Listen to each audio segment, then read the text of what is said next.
Hello, everyone. Welcome to KabU Live Q&A. It's great to have everyone joining today. We ask if you're here in Zoom to turn on your camera if you have an appropriate background and setting. We'd love to see who's here live on camera. Also, you can ask a question, either typing that question in the chat. Please make sure it's addressed to everyone so our expert tech team is able to see that and pass that along, or you can ask a live question by putting up your hand. Our tech team has a link in the chat, or we'll put one there shortly to let you know how to do that. If you're viewing on Facebook and YouTube, you can also ask questions, just drop them in the chat. We have experts everywhere that are picking up your questions. One important note about asking questions and use of the chat. We have our senior teacher, Tony Kosinec, with us today, who has been teaching for thousands of hours, the wisdom of Kabbalah. So if we could not clutter up the chat with sidebar comments or maybe perceptions and thoughts on the topic, that would be very helpful. It's helpful to our tech team as well to more readily grab your questions. However, we would like you to share where you're viewing from today. Country is sufficient, but you're welcome to share city and country, and I'll be sharing those a little bit later in the broadcast. So, Tony, it's always great to be with you. Senior teacher, artist, musician, film writer, producer, and on and on. Many accolades, most important, very heartfelt, very knowledgeable, and my very dear friend. It's great to be together, always. Yes, well, that's all everybody needs to know. Bye, everyone. Now, I particularly like senior teacher. Yeah. Thank you, Mary. Mary is also a senior student. I don't mean like in terms of age, but in terms of study, obviously. And she's also an editor, like major editor of our English books. So much of what you learn and what you hear and what's communicated to you moves through Mary's heart to you, and she's doing the same thing with us today. If you're watching on social media and you are a KabU student, come on into the Zoom. You know, you received a link, and you know, in your email and where you're notified in KabU. Come and join us here, because we are also going to have a private event afterwards that has to do with your course of study and some other things that we want to share. And the best place is to be here with your fellow students. And to the people who are watching us on social media who are not registered as part of these classes, you can become a member of KabU. And by doing that, you'll be able to join the private session that happens right after this. And you also get to see and taste all of the various courses and resources. You get access to absolutely everything in KabU when you start a membership. It's kind of a test for you to see whether whether it's for you or not. So they'll post a link in the chat for you to be able to take a look at that. One of the great difficulties and the source of many of the questions that people have about Kabbalah, especially like in these events where we're mostly speaking to people, many people on social media, is the context. They're interested, their hearts are drawn to it, but we have a way of approaching this question because we look at it according to the way that we have understood or misunderstood the world and our situation up until the moment that we meet this science. So what I would like to do is to give the context of what Kabbalah is. There's a quote by Bala Salam, who is the teacher of our teacher's teacher. He is the great Kabbalist of the 20th century, and there are few equal to him in the whole history of Kabbalah, because he was able to codify for the modern mind an access to Kabbalah in a way that modern man can begin to grasp it. His son took it even further. That is the teacher of our teacher, and his nickname is Rabash. He was able to express the work of the heart in such a way that anybody can get on the first rung of the ladder in this work. This never existed before. And the access to it never really existed until just before the 21st century, this century. So Baal Salam, his father, defined Kabbalah this way. Now, this is not an easy thing to grasp because it's in a kind of a very high intellectual language, but we will go through it. He says that the essence of the wisdom of Kabbalah is that this wisdom is no more and no less than a sequence of roots that hang down by way of cause and consequence, by fixed determined rules, interweaving to a single exalted goal, described as the revelation of his godliness to his creatures. That's a lot, huh? Let me say it again. The wisdom of Kabbalah is no more and no less than a sequence of roots that hang down by way of cause and consequence, by fixed determined rules, interweaving to a single exalted goal, described as the revelation of his godliness to his creatures in this world. I'm going to play you a clip, and then we'll come back and talk about it. We'll simplify it, okay? One sec.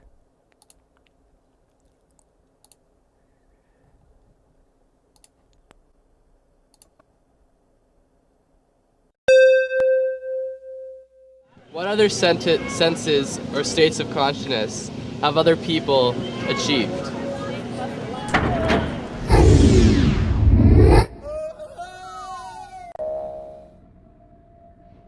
I bet this is the second time you're watching this one. You'll understand why I'm saying that later. So, what other states are there that others have experienced? Well, Kabbalists have attained them all, and they speak to us from there in the books that they leave us about their attainments. Those books contain a map that explains where we came from, where we're going, and most importantly, how to get there. In our current perceptions, we think of other states as being out there, like out in space. And we use the term other dimensions. But still, because we can never really imagine anything except according to forms already existing in our mind, as a result of the experiences that we've had, we project those forms out there. But all those projections aren't out there. They're just an entertaining rehash of our current level of perception. Because we always imagine in terms of time and space. But that's just the stuff of science fiction. And even the limitation of leading-edge science. Quantum physicists already admit openly that they can only describe the boundary of human perception, but they can't penetrate it or escape it. So what other way is there to experience? What do other higher dimensions really mean? Which way's up? Which way's out? Take a look at this thing. You ever seen one of these before? If you haven't, then you should really get out more. If you've never seen one of these things and it looks to you like a random spattering of marks, maybe there's a pattern, but if there is, it's completely abstract, right? Actually, it's not abstract at all. Every mark in the pattern serves a purpose, and the purpose can't be achieved without it. This is a 3D image, and it's encoded into 2 dimensions. And if you use your sense of sight the way that you normally do, you won't be able to see the 3D picture. But there's a method. You have to get up close to the screen and get up close to the screen. Allow your eyes to go closer. Put your nose right against the screen. Yeah, good. And nice nose. And then pull back your head slowly without refocusing your eyes. Right? Huh? So now, if you succeed, then you see the picture, it appears to you. So it's obvious now that the higher dimension always existed along with the lower one, right? And that the lower one could only have been created with the knowledge of what image should be contained in the higher one. Now think about this. The idea to create such a thing as a three-dimensional image hidden in a two-dimensional drawing that would give you the pleasure of effort and discovery and revelation, that comes from an infinitely higher and quantitatively different dimension, one that you could never have imagined by just focusing on dots separated in space on the screen. And that thought's encoded into the 2D image. So you see, each higher state is more inclusive, more creative, less material, and more caring and intentional. The Kabbalists who have penetrated the highest state tell us that it is absolute love. Of course, we only get there if we want it enough to learn how to do it. Listen, I've got to go, but if you can't see the picture, then you can always just watch this question, try again.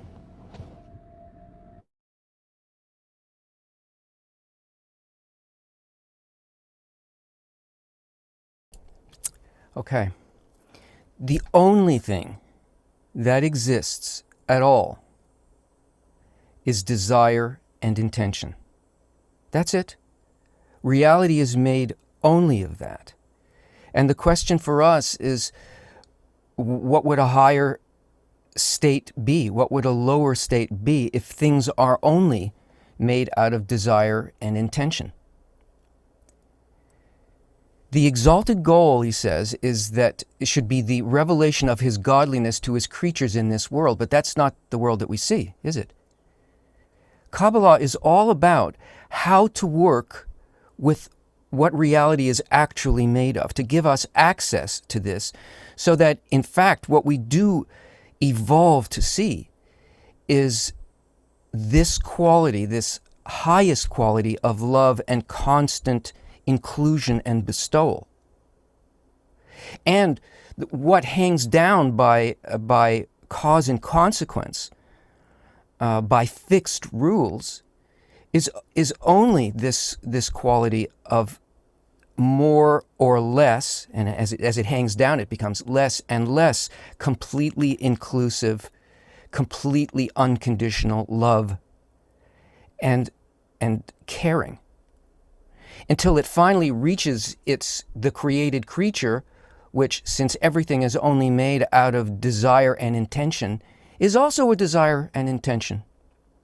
The opposite desire and intention, the thing that's outside of the what we call God or spirituality. Spirituality is nothing but this quality. We are the opposite quality. And it's this opposite quality that limits and determines our perception of reality. So what Kabbalah is about how we can work with desire and intention to use what we were given as a creature, which is the desire to receive, to use the intention of the desire to receive, to turn reception into a form of bestowal. And by doing that, our perception of reality begins to change, because we become like the root that hangs down from above. It's a very, very practical methodology. And we're trying to make it as demystified and without mysticism in its description, because mysticism is connected, mysticism's connected to our ego. It's me receiving and rising, me penetrating. But this is a science. This is how reality is built. And what Kabbalah does is it gives us a method by which we can work with the only things that actually exist in the proper way. Other than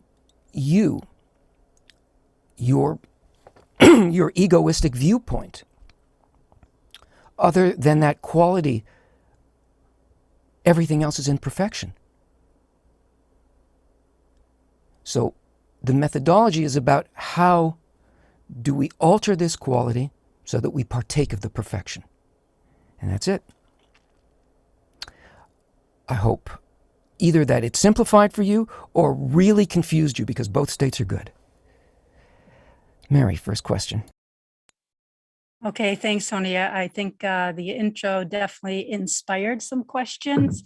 The first one comes from GTR viewing on YouTube regarding this upper reality and roots and branches. Have any of the Kabbalists, either you or Dr. Laitman, attained this upper reality?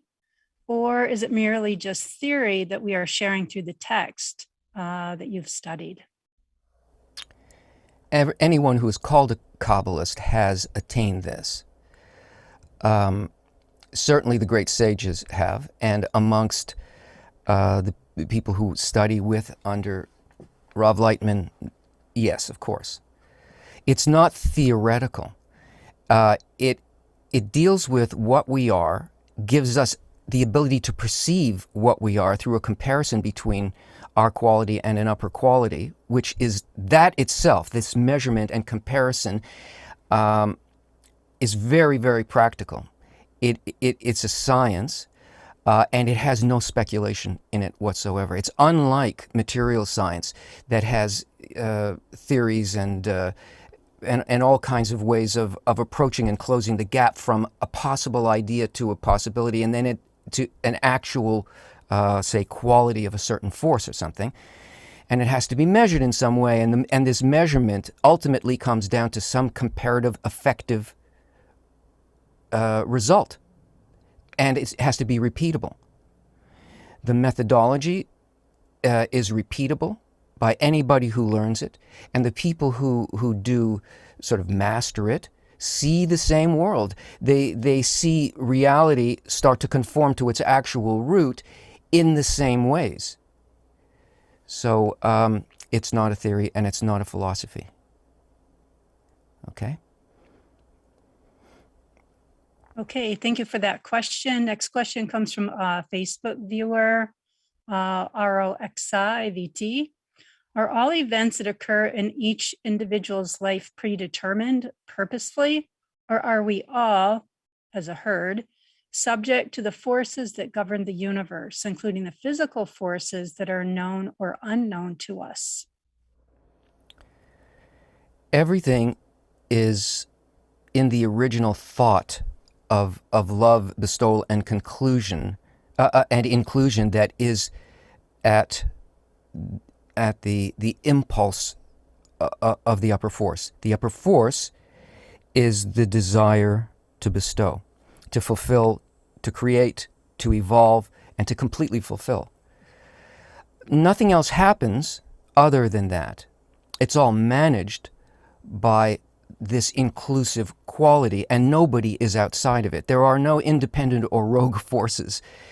And everything, there is a phrase which says there's none else besides him, him being the force, meaning the force of bestowal, and that there is no force that stands against it. Everything is actually managed by it.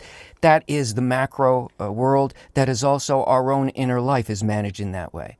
But what we need to understand is that the development of a person has got to do with the agreement of our heart, which is actually our intention, the agreement to accept this love and to live in that, and not to hold ourselves back from the integrality of the entire system and from our connection with it. And we only get access to it by by including ourselves fully and completely in the good of others. Because that's where the handles are for us in this world. It's really other people. There are no forces other than that single force, and the question of our agreement or our intention, even though we're built to feel that we're outside of it. Next question. Okay, thanks, Tony. You were mentioning the micro world, macro world. Paul here in Zoom is asking, is the soul an inner vessel or an outside life attainment, or both at the same time? That's a really nice question. our soul, remember, we see ourselves, our lack of perception of actual reality consists of our seeing ourselves as a separate entity, and with our own authority, in a sense. We're surrounded by a shell of, that keeps us lonely and suffering. And because our nature, we were created with that nature. If we don't understand how that nature is to be used in order to connect, then we use it in its direct form, and we see things as either inner or outer. Our soul is our relationship to others. Our soul exists in the needs and the life of others.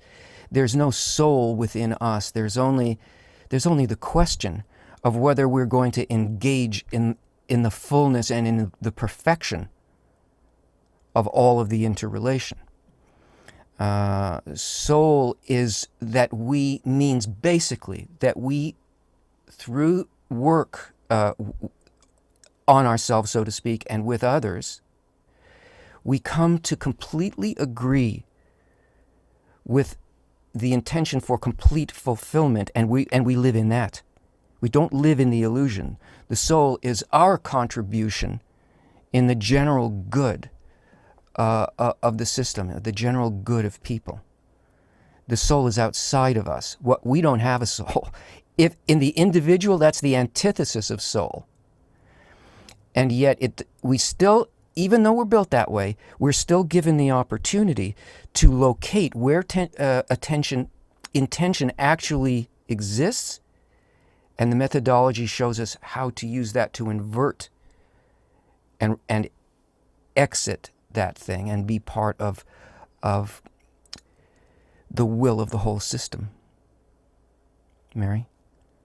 Okay, thank you for your question, Paul. Next question comes from Nicole from Cape Town, viewing on YouTube. What role do the commandments play in Kabbalah? Well, I take it that you're speaking about the physical actions that people think are written about in Leviticus and in the 5 books of Moses, and they appear in different ways. The external is a branch of something that's supposed to be happening intentionally. You can't really get to the intentional level through the external, and nor do they mean the things that we have said must be done with our hands and feet. Those things are memory devices for a time when we were unable, as humanity as a whole, to actually change our perception and make these corrections, because we had to ripen. We had to get to a point where our own desire begins to point us towards the reality of our situation, and forever, up until basically just before the 21st century, it was aiming away. We were aiming at our will to receive.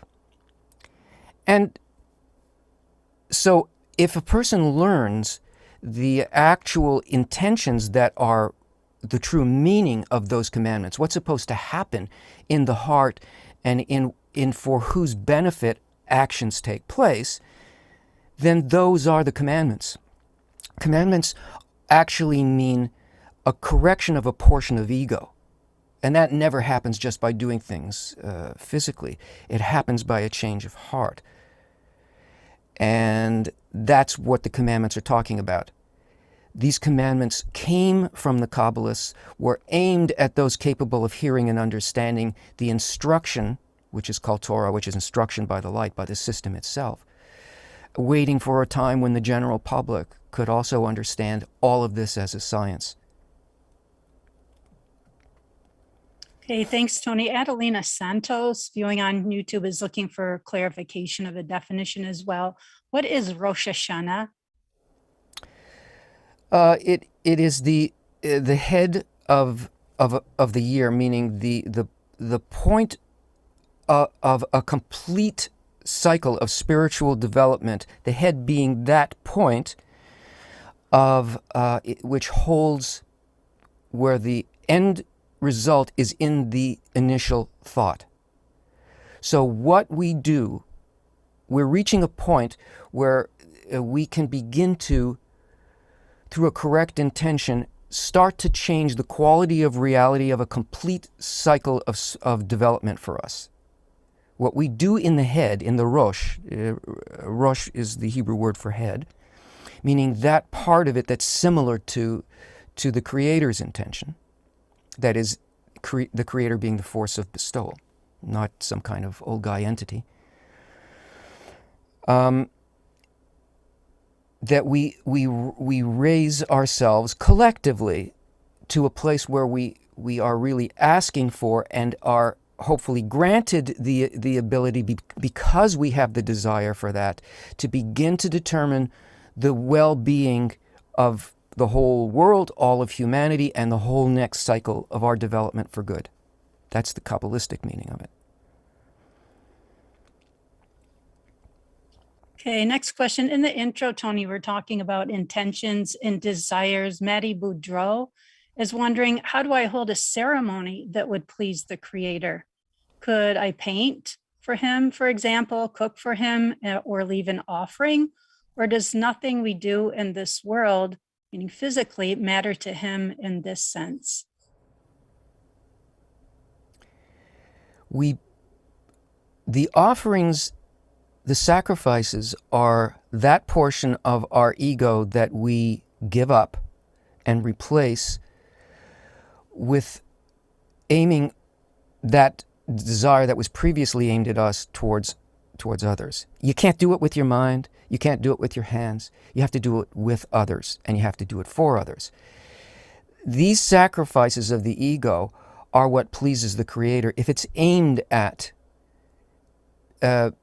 being close to this quality. If what we want is to be able to do what that upper force does, which is to take care of everything and everyone, which we don't get to see or feel unless we annul that aspect of our ego.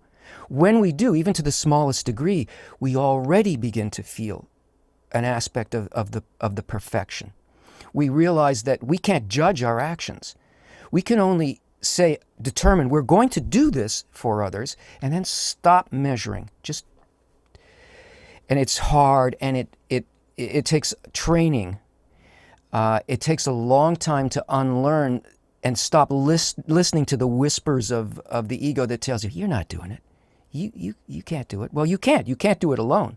But you can do it with the upper force. How do we open that door to the upper force? And once you do that, once you make that initial step to want to be able to do this for others, then any action you do is already pleasant to the upper force and part of the work of the upper force towards the well-being of the entire system. But you actually can't do this stuff on your own. You'll find that you'll fall almost immediately. A person has to learn the methodology, and we have to be doing it with other people, because it is the only place. We need to be in an environment. Can you mute, Odo? We have to be in an environment that holds this value, because it will hold us, so that we are not the only ones doing it. We see that it's happening with other people. We feel that this is the true underlying desire behind life. That's what life fulfillment actually is for us. We need to be working with others to do it. When we have both the desire, this sort of point in our heart that wants to do this, like you described, what you wish you could do, cook, clean, doesn't matter what it is, for others and for the Creator. When you have that, and you have the environment, it's completely achievable. And there, in that context, you can learn the methodology, learn what our nature really is, begin to see what desire and what intention really are, and work with them. Okay, Tony, let's go to a live question. Daniel, 1234. Always warms my heart to see you and hear your questions. Please go ahead. Thank you. Thank you both, Tony and you. Yeah, Tony, you said Rosh is the head. Can you please just say literally what Hashanah means? It means the year. The Okay. year. And a year means a complete cycle. You know, you could relate it to a parzuf or a series of parzufim, or if you wanted to, but it has to do with wholeness. It has to do with access to wholeness and intention related to wholeness, and its effects on the community of humanity. In other words, those words themselves, they don't say renewal, right? Well, everything is constant renewal. I just wanted to know if literally. Sure, but it's only good to renew something if you're on the right track in the first place. If we renew a bad approach, then what's the point of that? Now it's like we're actually rising to a new vantage point, to a new access point, and we're doing it collectively. Okay, one more thing. So if you had to translate literally what those words mean, Rosh Hashanah, what could The you? head of the year. Okay, thank you. Okay, thank you, Daniel. We have another live question. Yafa, wonderful to see you. Oh, hi, Tony. Hi, Hi, thank you Yafa. so much, Mary. Quick question. Are we creating our soul? And if the answer is yes, then what's the difference between our soul and Borai? We're also creating the creator.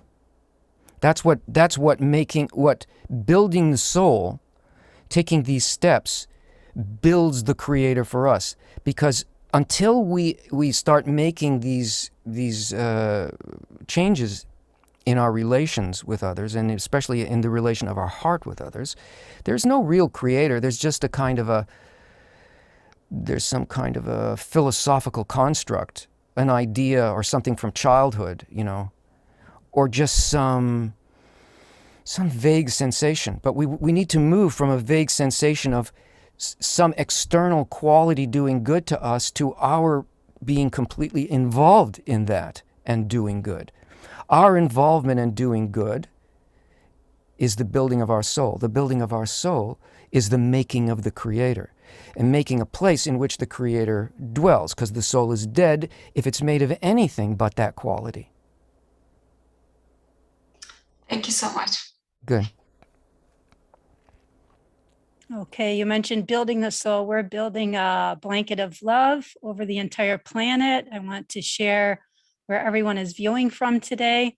We have Brazil, the Netherlands, Sweden, Washington State, Mexico City, North Carolina, Utah, South Africa, Mauritius, Turkey, Florida, California, Bangalore, India, Amsterdam, Ireland, Germany, Mesa, Arizona, Ohio, Spain, Caracas, Venezuela, Philadelphia, PA, New York City, Puerto Rico, Toronto, Canada, Montreal, Canada, France, Atlanta, Georgia, Southwest Colorado, San Jose, California, Los Angeles, California, Patagonia, Argentina, Sardinia, Italy, Ethiopia, Sacramento, Minnesota, Lebanon, God, Hungary, and again, Puerto Rico. They're fired up in Puerto Rico. I've seen it like 3-4 times here.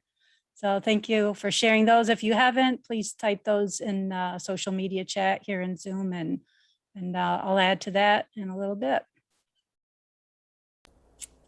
Okay, blanket of love. We have another live question. Odo, we'd love to hear from you.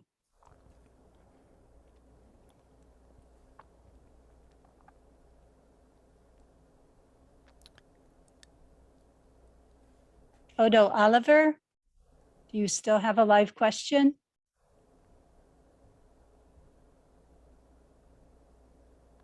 Well, let's go to Lyndon then. Hello, can you hear me? Oh, yes, we hear you now. Yeah, thank you, Tony. Yeah, so I love English. So I don't know much more. As you say, I don't know what the lecture you are giving us today.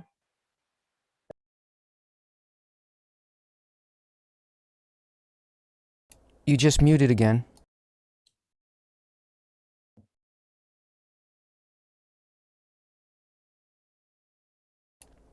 Okay, technical difficulties. Lyndon, you Can you hear can me go now? ahead. Lyndon? Hi, Tony. Hi, Mary. Hi, everyone.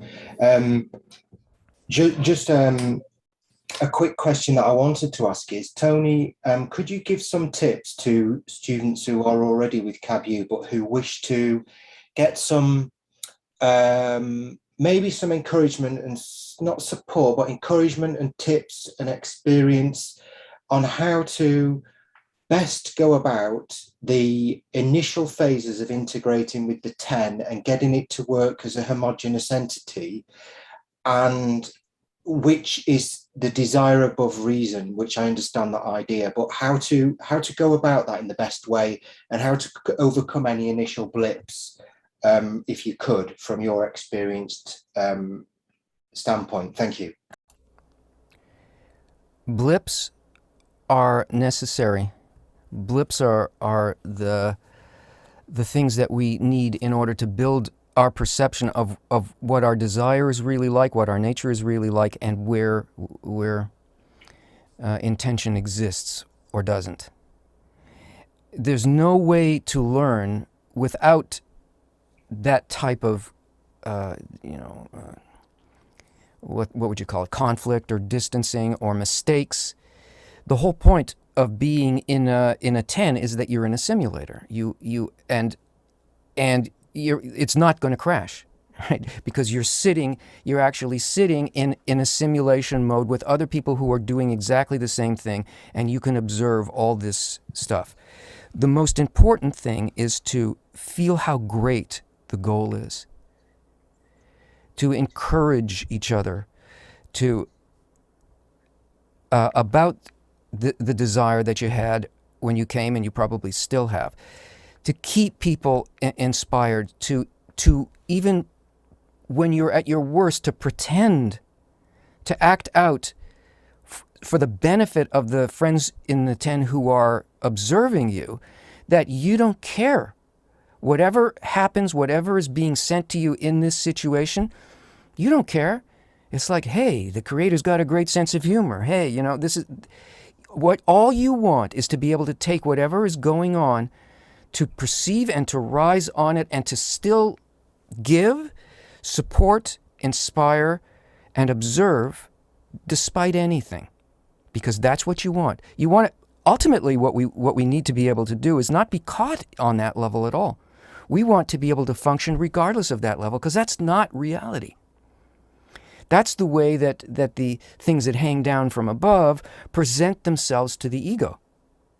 What we're trying to do is see, well, what is that light really? What that thing that came into the 10 that got sort of mashed by my ego into appearing to be some distancing or a guy I don't like or a difficulty in my life or what? I don't want to perceive that way. What I want to do is I want to be able to see, oh, here's the world, and I want to be able to affect this level through really understanding and feeling in the heart that it was intended for good and for development. I want to partake in the Creator's, in the upper forces gift that was sent there. So it's the greatness of the goal, that the greatness of the Creator, and Kabbalists say, that keeps the 10 together. It's like the basic rule is anything but leave, because it's usually at those critical points where the perception changes.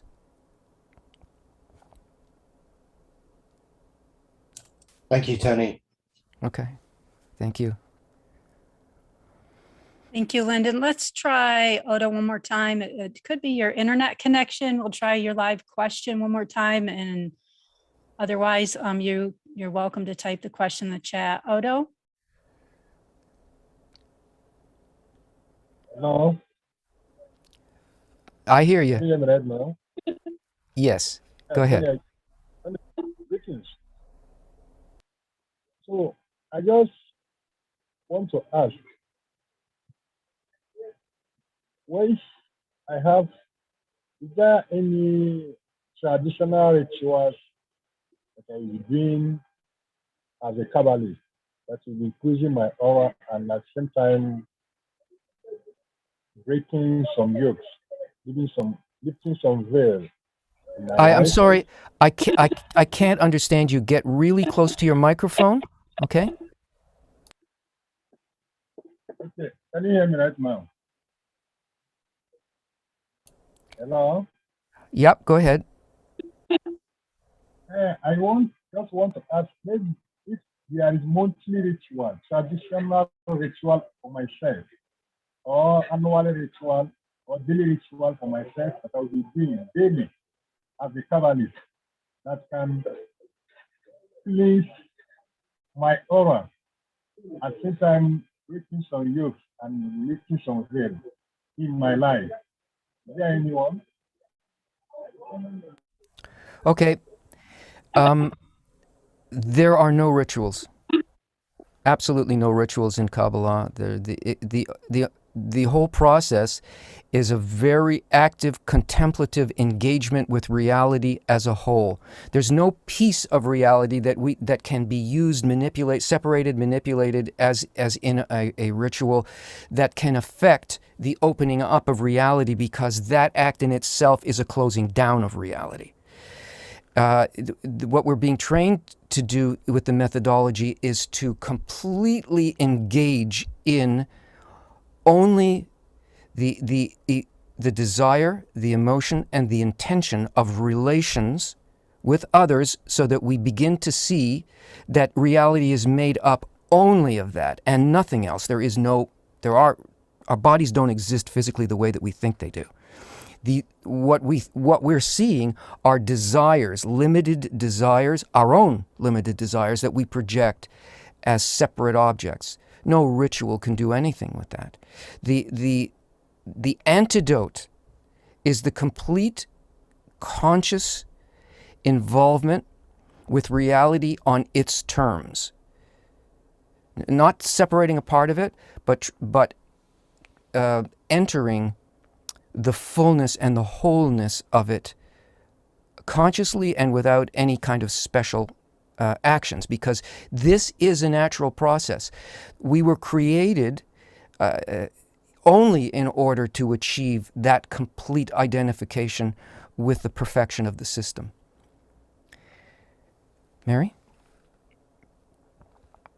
Okay, next question comes from a Facebook viewer, Laura Arnold Hershey. I've been studying the basics for 15 years. I've been listening to Attaining the Worlds Beyond probably over 100 times. It's my only piece in this world. What now? Are you studying with other people? That's what it's about. Listening and reading keeps it's like life support. It just beep, beep. It'll keep the point in the heart alive, but it will not evolve it to the place where it fills the entire heart and all of reality.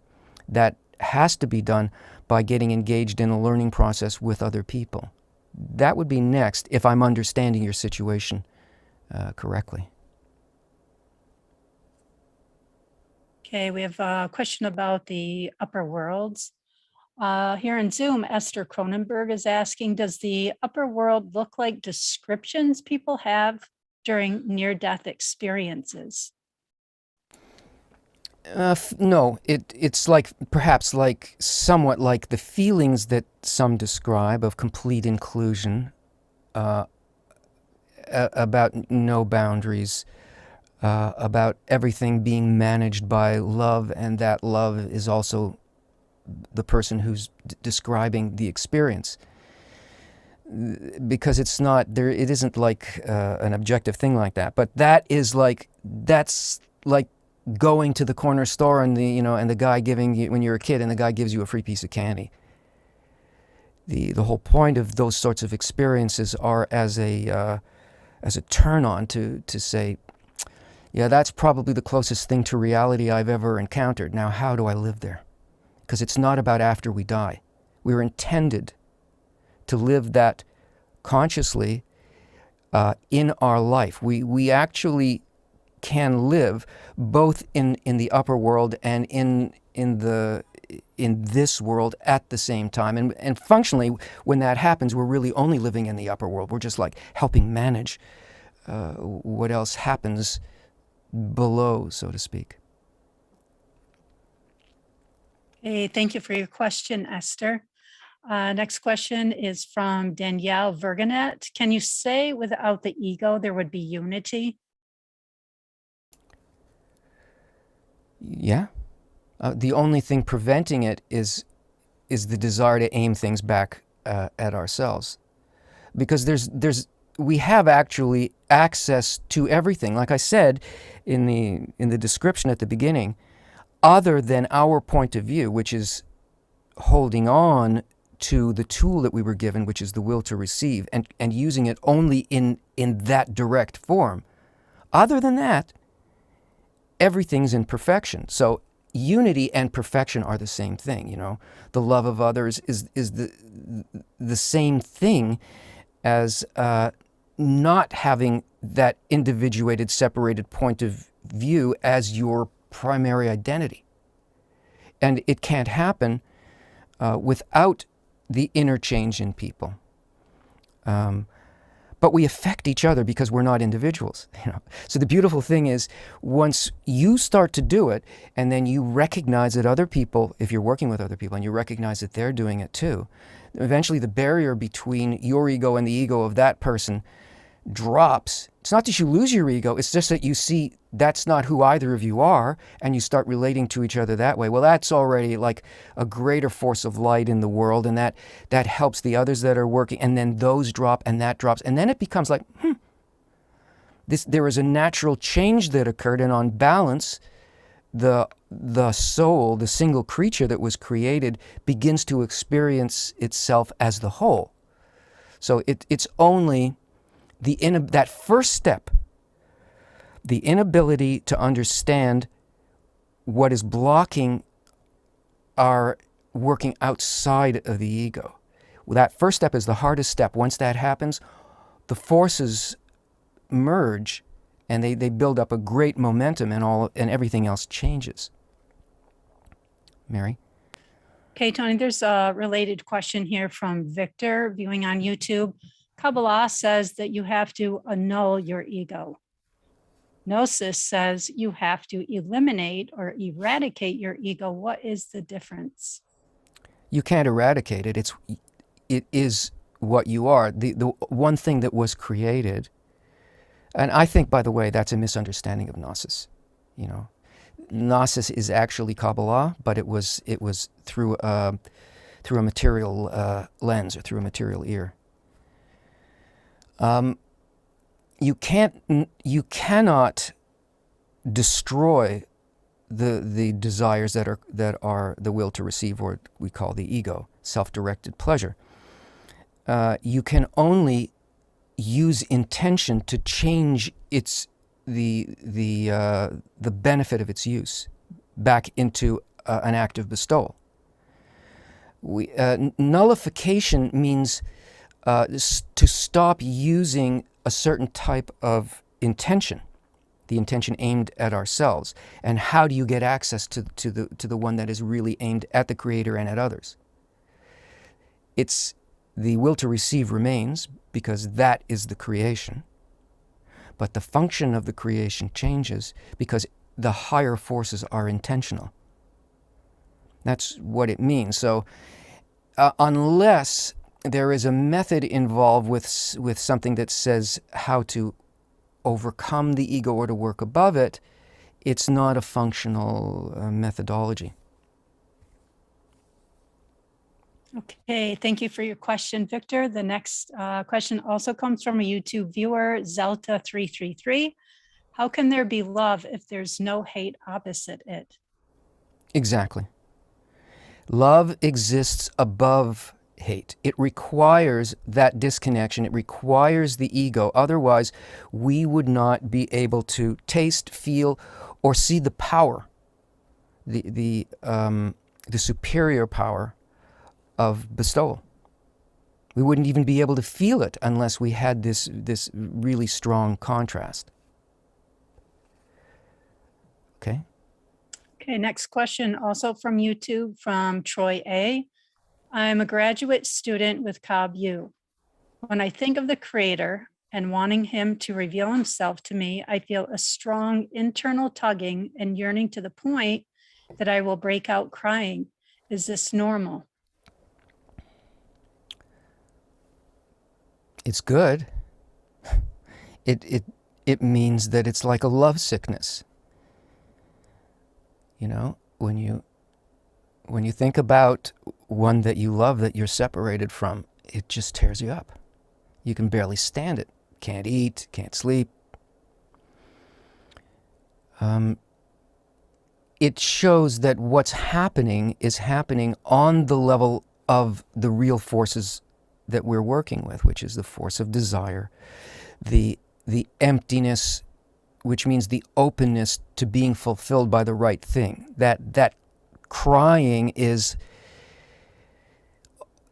almost, it's a personal vessel, so it's not a real spiritual vessel. A spiritual vessel is a collective vessel, but it shows you that you're working with or want to work with the real matter of creation. So yeah, it's natural, it's good, and it's a good sign. Before we go on to other questions, I want to share a clip with all of you, and then tell you something about this event that's coming up. I'm just going to get set up here. Yeah. Oh no, maybe, you know, I don't think I'm going to do that. I'm just going to show you something, tell you about an event that's coming. Got to share my screen here. This event is really open to anybody who's really interested in doing in having this experience. This Kabbalah retreat is kind of like a boot camp in which all of the basic principles that a person needs are explained in the most practical, simple to grasp way in a correct context for everybody. It's on October the 1st to 3rd, and you can attend it either physically by going to this beautiful campground, or you can attend it virtually. Let me stop this share here. Can you hear me? Yeah. I just see Mary. I mean, I like that, but I don't see. Okay. It's the 1st to the 3rd, and what happens there is that it is it's like a camp. So if you've ever been to summer camp, it's a lot of fun. And many of our teachers from KabU will either be there or be there virtually in order to give presentations, to run workshops, to have events in nature. And if you're attending virtually, we have remote cameras that they'll be at the campfires, they'll be on the nature walks, you can ask questions, there'll be screens there and the whole deal so that everybody will be involved. And if you live in the States and you don't have any kind of a situation where you can't travel or mustn't travel, it's absolutely great to be there, but we're also aiming at having the absolute best possible experience for people who can't be there as well. There's early bird specials. This is not expensive in the first place, but if people register now, it's a lot less costly.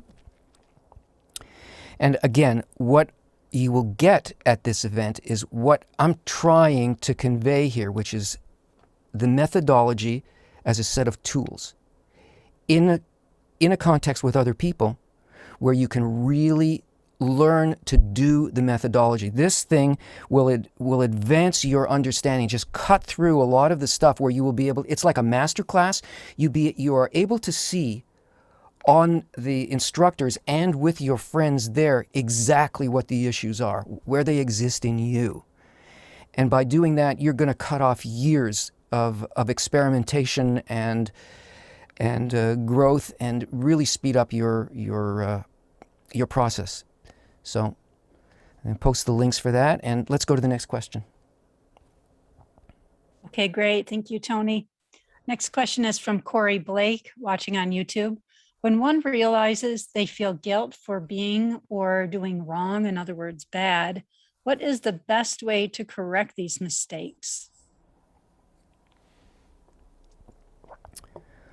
Well, look, I'm only speaking about what happens in the work with other people in Kabbalah. If you're asking in the context of the world in general, you just don't want to do that again if you can help it. The whole point of feeling that is to create shame in relation to what we know the truth is, which is that reality is good that does good, and I should be like that too. So it's pointing something that needs to move to its opposite. So the next thing is to intend or to ask for help in order to do what you would rather be doing, obviously.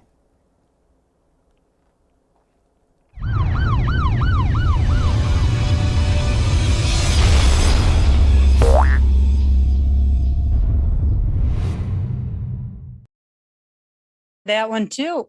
Surprise. Yeah, I forgot all about that. Yeah, I did too, actually, till the signal just came up. If you're not familiar with what that means, this is time for a blitz. Tony has 3 minutes to answer as many questions as possible. Short answer, mind you. It's a competition, and we'll see if we can beat your record, which is about, I think, around 20. Okay. So speak quickly, Mary. I will. I still have to set my timer. To give me 1 sec here. They caught me more by surprise than they did you this time, I think, which is beautiful. Okay, here we go. Yep. Why are we here? To love and take care of others. Are aliens fallen angels? No, we're all aliens. Are aliens descendants from pre-Adamic civilizations? They are not. What is the scarlet woman in the Bible? There is no such thing. How can newcomers to Kabbalah make the most effective use of the 72 names? You can't. You have to learn to relate to others. The 72 names are states that you achieve on the way. What happens after a screen is built? Do we receive both direct light and the reflecting light from the screen that was built? The screen allows us to have reflected light, and that means we're acting like the upper light. Is nature the creator, or has it an equivalence of form with the creator? The creator is nature. Yetzi de Jaeger, will the age of Moshiach be a more feminine age? This is the age of Mashiach, and it means that you want to correct yourself, and you will. If the Messiah was alive in human form, would you like to meet him? Yes or no? The Messiah is not a person. It is a state in humanity as a whole. Can we all be included in the Rosh Hashanah? Can you tell me reasons why not? No, everyone is included anyway, and I don't have time for reasons. I want to win. When the student is ready, will the teacher appear? Hi. Is gratitude the highest virtue in Kabbalah, or is there one higher? Being the same as the quality of the creator is the highest. Are souls born created here on earth, or are they created in the upper world? They are made by our work with others here in this world. That's what this world is for, the building of the soul. How do we reveal the creator to humanity? By becoming like the creator. How do we properly verbalize an intention? It's not verbal. Does Kabbalah teach us how to use these resources of the universe around us? Everything responds to our intention. That's how we direct those forces. Modern astronomy looks a lot like a tree-like root and branch system. Is it a manifestation of Kabbalah? Everything is. Can we reach degrees and then be knocked down the ladder? And if so, can we climb back up again? You never really lose the level that you're at. We drop down in order to raise higher. Is revealing Kabbalah an attempt to connect to the lost tribes? The connection of people to the whole system is the reconnection to the lost tribes. That's only metaphorical. Is the 10 like the tree as far as being an archetype? Yes, it is the tree. Will our world leaders ever change? If we do, Can women become Kabbalists? they are Kabbalists. Is Kabbalah the core of science and the core of religion at the same time? Nature is the core of both those things. Kabbalah learns about nature. Time's up. Go, Tony. Go, Tony. You How'd just I do? beat the all-time record with 23. Wow. That was amazing, Tony. That was amazing. Oh, incredible. Amazing. Incredible. It's so easy when you just make stuff up, you know. I remember one time there was a Congress, and it was the first time I ever was organizing this Congress in the Catskills or something, and Rav was there, and I was sat down for a meal, and he was sitting opposite me, and I was like shaking. He says, "What's the matter?" And I said, everybody is asking for something different, and you know, he said, just say the same thing to everyone.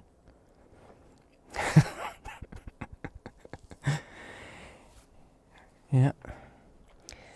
That's the best tip I heard today. I just want to, Yeah. sorry, Tony, just share a few more of the locations before we sign off here. We have friends viewing from Bahamas, Vermont, Nigeria, Poland, Miami, Colombia, Oregon, Hamburg, Germany, Guatemala, Bulgaria, Portland, Oregon, Denmark, Alabama, Jacksonville, Florida, Costa Rica, Amarillo, Texas, Lagos, Nigeria, Belleville, Canada, Brussels, and Slovenia. Thank you so much for sharing those, friends. So, and right, we're going to end the social media part of the Q&A, and when it ends, people in Zoom stay on, and we're going to have our private meeting and discussion. And I want to thank all of you all the students that are here, and everybody who asked fabulous questions from Facebook and from YouTube. They truly were great, and I hope you didn't feel I was too snarky. I'm just trying to help, you know what I mean? Mary? Thanks, Tony. If you can stick around for one more minute, there's just a couple of announcements. You can join KabU. If you're not already a KabU member, then we invite you to join. You'll see the links in the chat. You'll have access to an incredible online Kabbalah community, access to KabU exclusive events, video on demand, and much, much more than that. Or if you just simply want to support KabU, you can do that one of two ways. Again, you can become a member, or you can make a donation, which we appreciate. We're all volunteers here. It helps to support our broadcasting and our technological systems. And also the retreat. You're invited to go to that in-person beautiful Iroquois Springs in the Catskill Mountains in New York. There's all kinds of information on that, how to get there, how to register, possibly carpool. I think I saw a message in the chat. How do I get there? Can I ride with someone? And like Tony was saying, the 3 days are packed with all kinds of connection activities. That will be for 3 days. You can attend live, or you can attend virtually as well. If you get your tickets early, there is an early bird discount special where you save $100, and it's for $50 for virtual. The discount ends September 17th. So please make note of that. And I'm going. So I'm really excited to see everyone who joins, whether you can make it physically or virtually. And thank you again. Amazing questions today. And Zoom will stay right here. Okay, thanks for joining, friends. Thank you.